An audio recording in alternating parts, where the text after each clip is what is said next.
Habang nasa Boracay ang mag-anak pumuntang Maynila, si Kokoy kasama ang mga kabanda para sa blind audition. Nagpa-pedicure ka ba tapos nagka-ingrown ka, namamaga, kaya wala kang ano?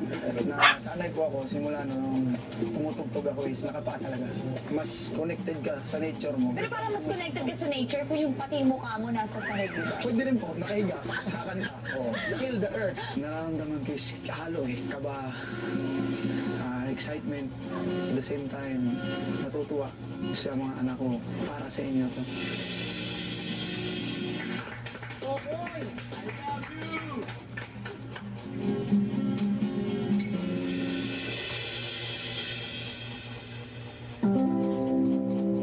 Sometimes when I say love her, feel God, I'm breathing.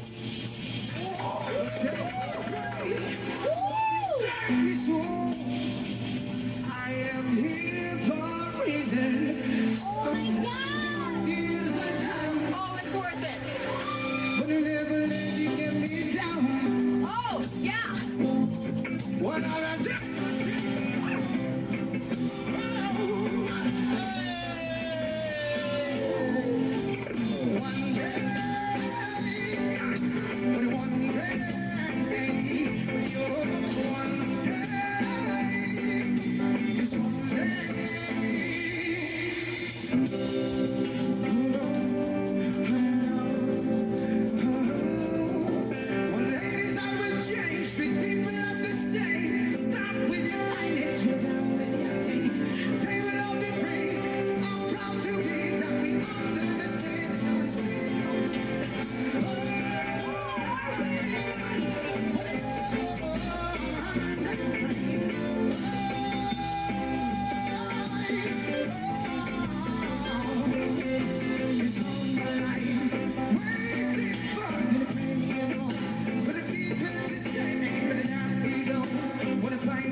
Kausapin muna natin. Ano pong pangalan niyo?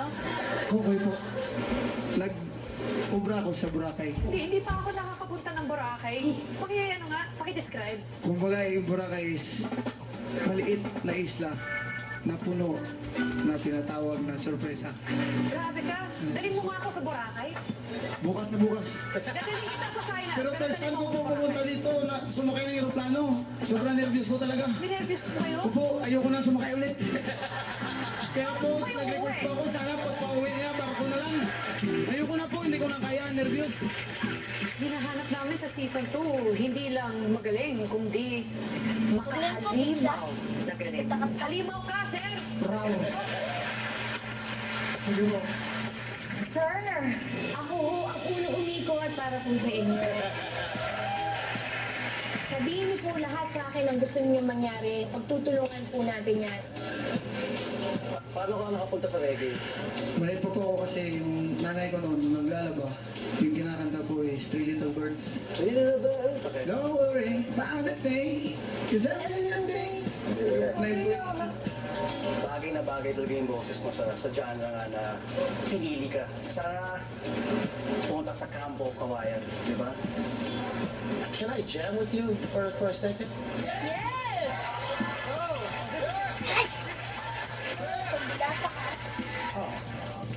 White sands, blue water, you can take a walk. It's so soft, you should take your shoes off. You can walk along the beach, sun shining on your feet. Unwind, drink wine, the food is unique.